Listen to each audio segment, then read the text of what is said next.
Tonight on KPBS Evening Edition, a pastor at a San Diego megachurch is suing the state over a ban on a controversial therapy intended to convert gays to straight.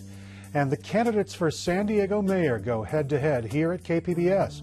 We have the highlights from last night's debate. KPBS Evening Edition starts now.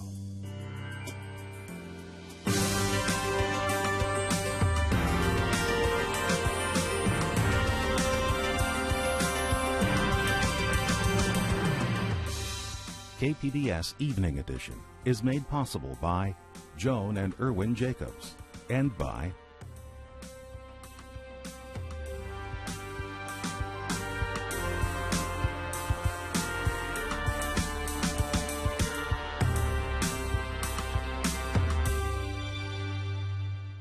Good evening. Thanks for joining us. I'm Eric Anderson, in for Dwayne Brown.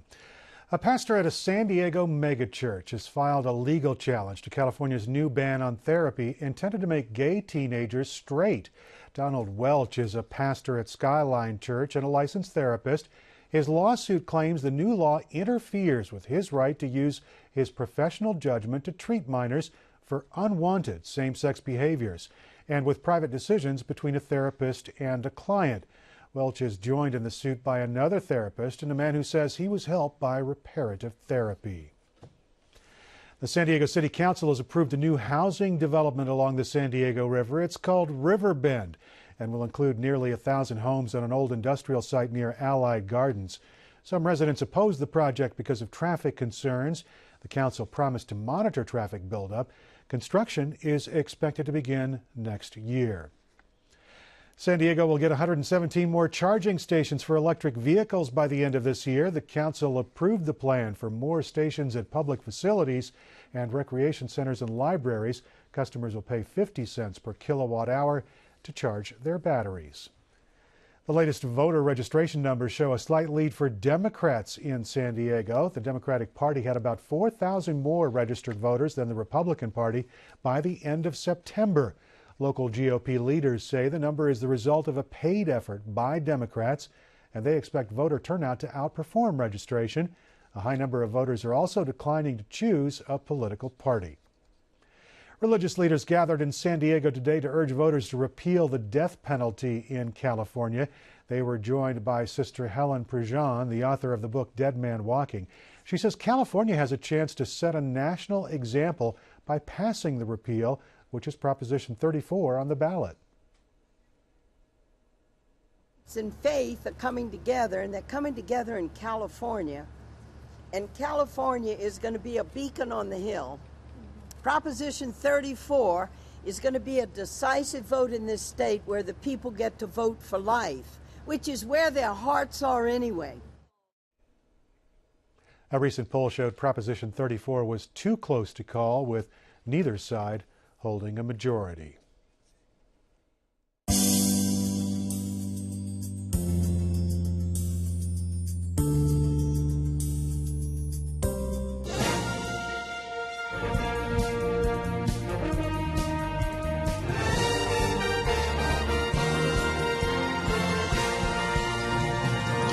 Last night, KPBS hosted a debate between Congressman Bob Filner and City Councilman Carl DeMaio, both men running for mayor in the city of San Diego. Here's an excerpt of that program, moderated by KPBS Midday Edition host Maureen Cavanaugh. Congressman Filner, you have the first question. Your opponent has received a number of high-profile endorsements, as you just mentioned. Mayor Jerry Sanders, business leaders from the movement to the middle, and Qualcomm's Erwin Jacobs all now publicly support DeMaio for mayor. Why are you not getting the support of these influential San Diegans? What do you think that says to voters about you as a candidate for mayor? That says all the special interests are for Carl DeMaio. You know, the very same people that everyone that you mentioned supported either Bonnie Dumanis or Nathan Fletcher in the primary. Guess what? They're not here. So, you know, I love all those people, but they haven't endorsed the winner. So, you know, I guess we know who's going to win. But, you know, I'll put my carpenters and my iron workers and my police officers and the firefighters who endorsed me today and the lifeguards and the teachers. I'll put them up against those special interests any day of the week. But you know, I just had a interesting press conference the other day when women lined up for me. Women's group, all the women's groups in the city, whether it's NARAL, whether it's NOW, whether it's Planned Parenthood, and Senator Chris Kehoe, former Senator Denise Ducheney, former Senator Dee Dee Alpert, Assemblywoman Tony Atkins, Council Member Marty Emerald. On and on and on. I mean, are those not wonderful leaders in our city? All of the environmental organizations support me. All the education organizations support me. All the health organizations support me. You know, the only people who don't support me are the special interests. I'll give them to Carl, and we'll have the people any day of the week.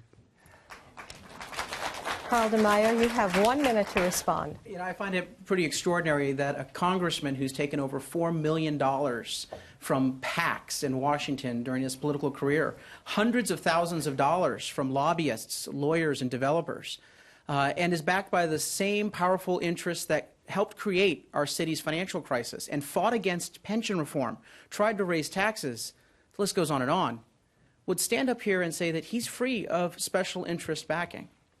Look, there is a difference between my coalition and my opponents. My opponent has only one side of the aisle. As Maureen pointed out, I have Mayor Jerry Sanders, a Republican, Erwin Jacobs, a Democrat, the leading Democrat in our city, and of course the movement to the middle, the group that says, hey, let's not worry about party label, let's come together, let's get things done. My coalition represents Democrats, Republicans, independents from all around our city in all walks of life. We all love San Diego, and that is a tie that unites, and it allows us to overcome disagreements from time to time and party labels. Congressman Filner, you have 30 seconds for rebuttal. You know, I was president of the school board, and I was one of 2 Democrats on the board. I was deputy mayor of San Diego. I was one of 3 Democrats on the city council. I was in Congress. I was elected chairman of the Veterans Affairs Committee and led the Congress into virtually unanimous decisions on funding for our nation's heroes, our veterans. You can't do that if you're divisive, Carl. You get elected because you're a leader. You're elected because you're a leader, because you can bring those people together and get things done. That's the hallmark of my career. I mean, you're a one-term failed councilman. What do you know? Thank you. Thank you very much. This next question is for Councilman DeMaio. Last week, a KPBS News investigation published an email correspondence written by John Lynch, CEO of UT San Diego, in which Mr. Lynch claimed significant progress has been made in convincing one of the mayoral candidates to support construction of a stadium complex on the 10th Avenue Marine Terminal site. The question is, number 1, Councilman, was he talking about you? And number 2, please let us know what your vision is for San Diego's port. And you have 2 minutes to answer. Thank you. I do not support the development of the 10th Avenue Terminal, changing its use from a deep water port, bringing cargo in from all around the world, to a football stadium. As I said in that interview, as I've said from day one, you can put a football stadium anywhere, but you cannot put a deep water port anywhere. And we are absolutely committed to making sure we maximize the 10th Avenue Terminal as part of our regional economic strategy. I laid out in my Pathway to Prosperity, my 110-page jobs report, my vision for how we're going to cut red tape and get jobs back in San Diego, a very detailed and vibrant way to expand our port cargo. And 10th Avenue Terminal is the centerpiece of that strategy. Now, in that same email, it was kind of interesting that the UT CEO mentioned that he got support from labor, and yet labor has not supported. That he got support from business groups, but very few groups that are out there have supported the plan. And so I just think that the email probably was making some claims that are not grounded in reality. My record is clear, and unlike my opponent, my positions don't change based on political wins. I'm proud of the support I'm getting from the San Diego Port Tenants Association, which vehemently opposes that development, and the support I'm getting from the San Diego Ship Repair Association, which also vehemently opposes that development. And so it allows me to work with people who I might disagree with in a balanced way on issues that run the gamut, including fiscal reform, pension reform, and general economic strategies that will allow us to get San Diegans back to work. As mayor, you need to sometimes disagree with people who may support you. because it's in the best interest of San Diegans, and that's something I've done time and time again, unlike my opponent. Just to be clear, Councilman DeMaio, you have no reason to believe that John Lynch is speaking about you in that email. Is that what you're telling us? You'd have to ask him, but I will be very clear in my position, as I have from day one. I do not support the development at 10th Avenue Terminal, converting it into a stadium. It should remain a deep water port. We have a lot of opportunities to expand jobs at that terminal. Thank you very much. And Congressman Filner, you have a minute to respond. Well, Carl, you didn't answer the question, which is the influence of Mr. Manchester, Mr. Lynch on your campaign. They obviously want to buy the election. They want to buy city government, and they want to do things in their way. By the way, up until tonight, you always said you've been against that at this time. I mean, there's a reason why Mr. Manchester, Mr. Lynch are giving you millions of dollars. I mean, they're not giving it to someone who opposes them. They're giving it to someone who's agreed to work with them. And, the emails that are referenced, and I thank KPBS for bringing them to light. They said, I don't even know what Mr. Lynch looks like, so they have to be talking about this guy. And what they did is he said to the port commissioners, if you don't vote to study our proposal, we're going to lead an effort to disband the port commission. That's what the papers are throwing their weight around. That's why they're backing this guy. And come clean, Carl. You said you don't have any contact with him. I want to release your personal, emails and your phone calls and your calendars. His calendars don't say anything, by the way, about who he meets with. That's time. So release him and we'll see him. Councilman DeMaio, you have 30 seconds for a rebuttal. So many unfounded and erroneous accusations in such a short period of time, Bob. How do you do it? Look, in my office, unfortunately in Washington, you do get great experience in that. My office has released all emails, and it shows that we've had no conversations over email. I've taken a meeting requested by the editorial board, and we meet with the editorial board and interested groups on a number of issues. Now, in contrast, you refuse because you have congressional privilege to release your office's correspondence. And so, Mr. Filner, do what I've done. Be transparent and release your information. Councilman, thank you very much. We'll move on to the next question. Today, the San Diego City Council approved the financial plan to expand the San Diego Convention Center. The single largest source of money for the expansion is expected to come from a tax the city hotel owners voted to impose on themselves. But no one yet knows if that tax is legal. Is this any way to finance a public building project? Congressman Bob Filner, that question goes to you. You have 2 minutes. No. The answer is no. In fact, that's as I started off in the beginning in our opening remarks, I used this as a perfect example of the biggest difference between us. Not only is it no way to fund. I mean, Carl said, I'm not going to vote for anything that increases the city's liability. Well, your own chief operating officer said we could be on the hook as a city for $9 to $13 million a year. Because we may not have the revenue. And as I said, the worst thing about it, and this will never happen under a Filner administration, to give the private sector, the right to impose a tourist tax. By the way, they didn't do it on themselves. They're going to charge the tourists. There's a line item on your bill. Now, most of us will not pay that tax, but that's a public tax. And a public tax, the transient occupancy tax, goes into or should go into the general fund, where we can do things like help neighborhoods, help after-school programs. But no, the way they're funding this, it goes directly to the hotel owners. They're going to decide on the $30 million per year how it's spent. Is that any way to run a city? You let private people impose a public tax, and they take the public money for their own benefit.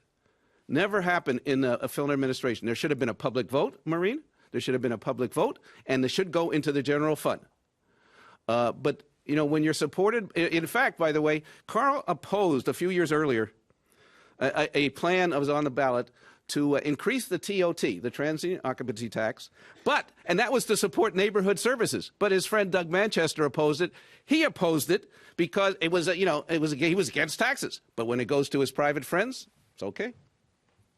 And now, Carl DeMaio, that question goes to you. Well, you have a minute. Let's talk about tax increases, Bob. You have supported every single tax increase that's come forward in the past decade. And no guarantee in any of those tax increases was provided for neighborhood services or infrastructure, or in this case, a convention center to help create jobs and put San Diegans back to work.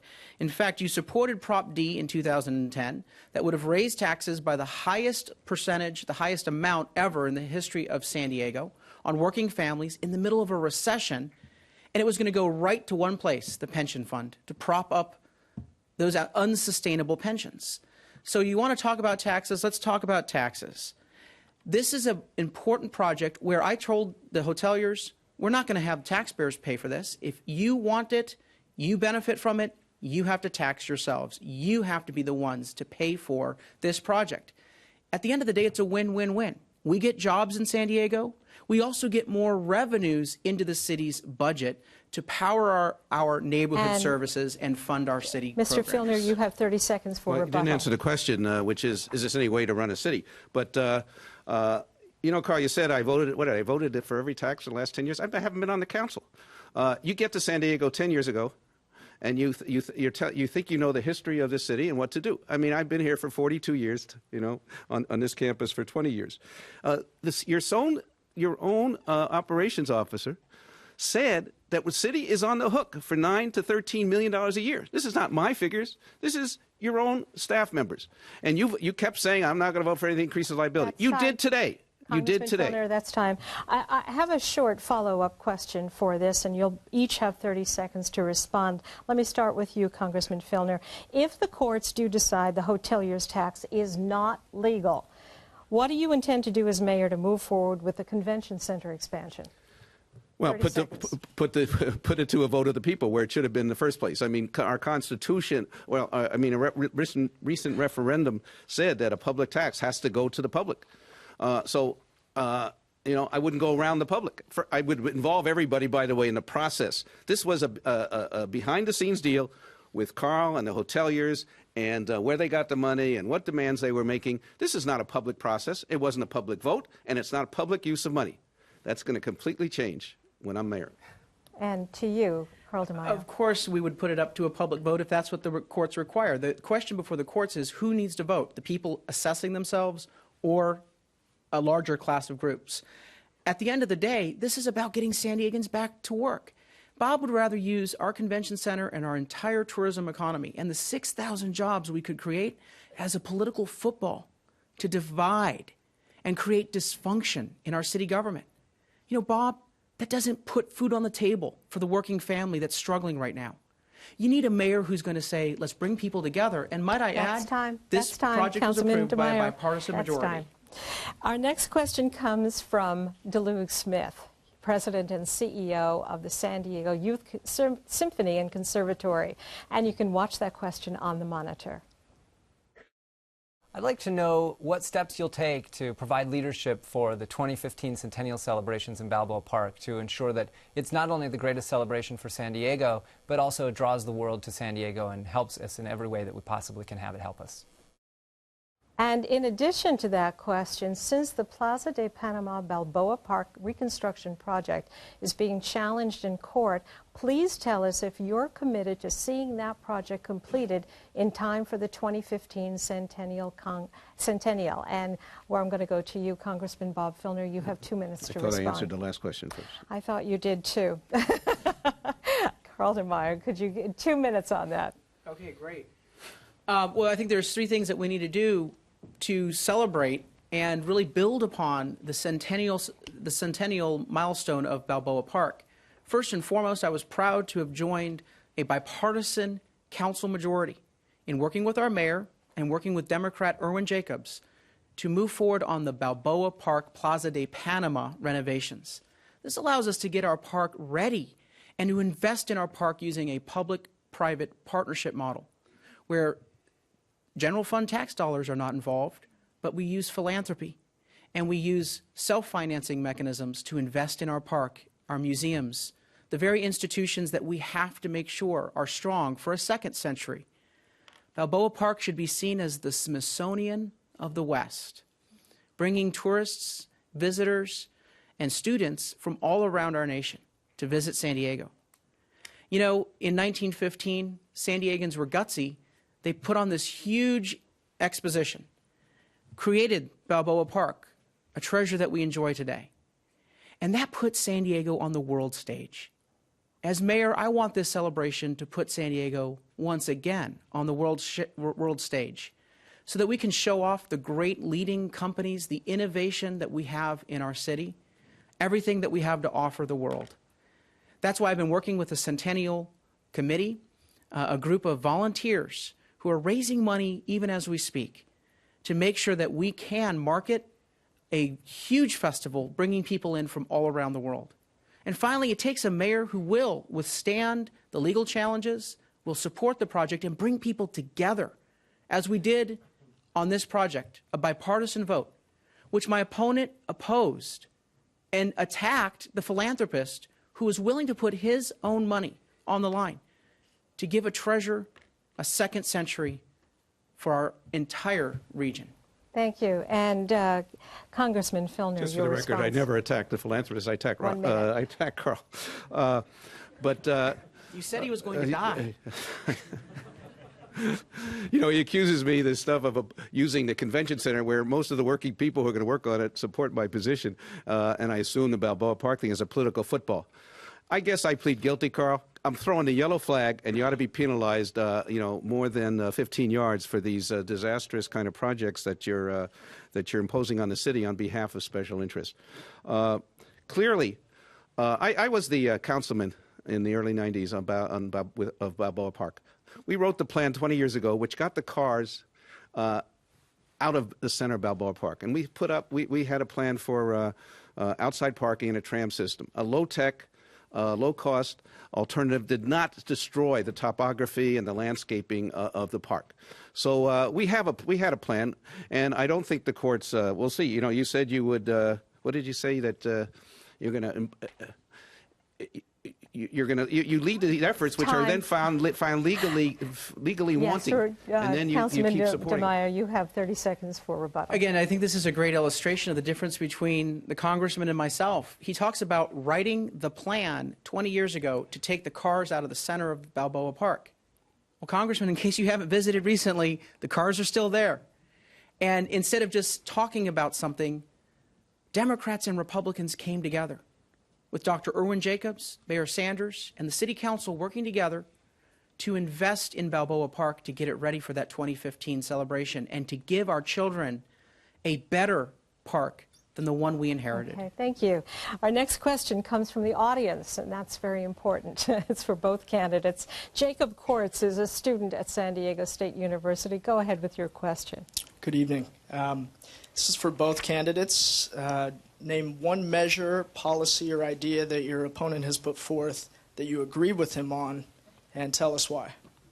You each have 1 minute for that one. Let me start with you, Councilman DeMaio.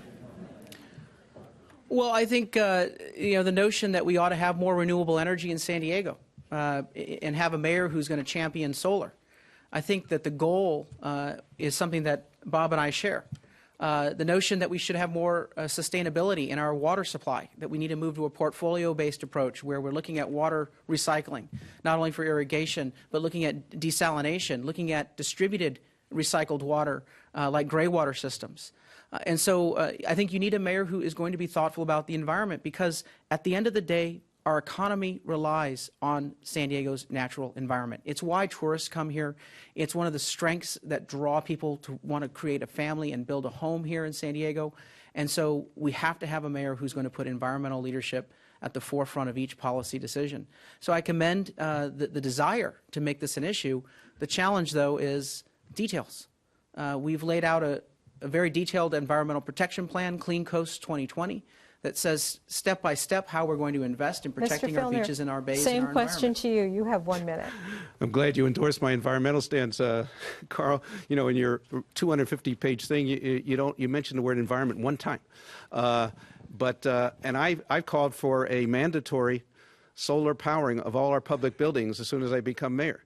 You don't support that, so don't try to claim my environmental record for yourself. But I do appreciate that you voted for naming a street in San Diego after the great supervisor of San Francisco, Harvey Milk. I really thank you for that. You can see all of last night's debate on our website, kpbs.org/election. Recapping tonight's top stories, a pastor at a San Diego megachurch has filed a legal challenge to California's new ban on therapy intended to make gay teenagers straight. Donald Welch is a pastor at Skyline Church and a licensed therapist. His lawsuit claims the new law interferes with his right to use his professional judgment to treat minors for unwanted same-sex behaviors and with private decisions between a therapist and a client. Welch is joined in the suit by another therapist and by a man who says he was helped by reparative therapy. And the latest voter registration numbers show a slight lead for Democrats in San Diego. The Democratic Party had about 4,000 more registered voters than the Republican Party by the end of September. Local GOP leaders say the number is the result of a paid effort by Democrats, and they expect more Republicans to turn out at the polls. A high number of voters are also declining to choose a political party. Thanks for joining us tonight. Evening Edition will not be seen tomorrow night because of PBS coverage of the first presidential debate. We will see you again on Thursday. We leave you with a look at the forecast. Good night.